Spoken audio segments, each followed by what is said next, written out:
किसी भी मईशत को बेहतर बनाने के लिए उसके अखराजात को कम करना पड़ता है। मुल्क की मईशत को बेहतर बनाने के लिए उसे पेपरलेस डॉक्यूमेंटेशन की तरफ लाना पड़ता है। हमने देखा है कि तरक्की याफ्ता और कामयाब मईशतें जो भी हैं वो कैशलेस सिस्टम को ही तरजीह दे रही हैं और पाकिस्तान भी अब आहिस्ता आहिस्ता डिजिटलाइजेशन और कैशलेस इकॉनमी की पॉलिसी अपनाने से न सिर्फ अखराजात में कमी कर सकता है बल्कि अब हम देख रहे हैं कि मुसलसल पॉजिटिव इकनॉमिक इंडिकेटर्स इस बात की तरफ भी इशारा करते हैं कि जल्द डिजिटलाइजेशन से ही मजीद तरक्की मुमकिन हो सकेगी।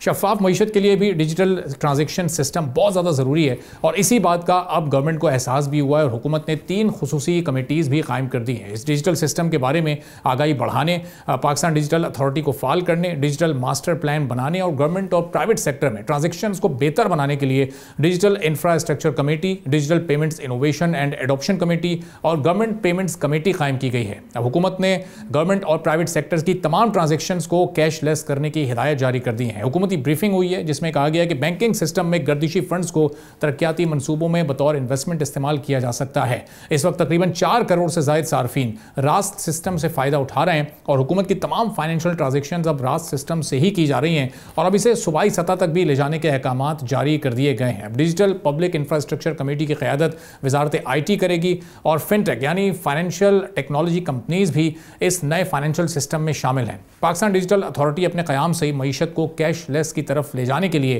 बेहतरीन इक़दाम कर रही है। साथ ही कैशलेस पाकिस्तान स्टीयरिंग कमेटी का क़याम भी इसके साथ साथ अमल में लाया जा चुका है और स्मार्ट इस्लामाबाद पायलट प्रोजेक्ट के तहत वजारत IT इस्लामाबाद को मुल्क का पहला कैशलेस सिटी बना रही है। अब दूसरी साइड पर हम जरा आ जाएं तो ई-कॉमर्स सेक्टर ने गुज़िश्ता 5 सालों में 35% से ज़्यादा की सालाना शरह से तरक्की की है और 1 लाख से ज़्यादा एक्टिव छोटे ऑनलाइन सेलर्स मुल्क भर में 10 लाख से ज़्यादा लोगों को रोज़गार फराम कर रहे हैं। IT एक्सपोर्ट्स हमने देखा अप्रैल 2025 में $317 मिलियन तक पहुँची, जो माली साल के पहले 10 महीनों में पिछले साल के मुकाबले में 21% ज़ायद रही हैं। नए बड़े अच्छे टारगेट सेट किए गए हैं। नए बजट में IT सेक्टर पर टैक्सेस लगाए जाने के बाद ऑनलाइन बिजनेस सेक्टर ने मुतालबा किया है कि लगाए गए 2% इजाफी विद होल्डिंग टैक्स वापस लिया जाए, जबकि ई-कॉमर्स सेक्टर पहले ही मुल्क की तमाम मुल्क की तरह 18% GST अदा कर रहा है। कौमी GDP के 2% से भी कम ई-कॉमर्स सेक्टर की मार्केट साइज $2.2 ट्रिलियन या $7.7 बिलियन है, जो मजमूई रिटेल सेगमेंट का तकरीबन 4% बनती है। अब ई-कॉमर्स पर टैक्स बढ़ने से सेक्टर की तरक्की सुस्त होगी और कौमी मईशत में इसका हिस्सा भी कम होगा। फिर इसके साथ साथ जो IT टारगेट सेट किए गए हैं वो कितने अचीवेबल हैं और आर्टिफिशियल इंटेलिजेंस जो कि अब पूरी दुनिया में इस वक्त बहुत तेज़ी के साथ अडॉप्ट किया जा रहा है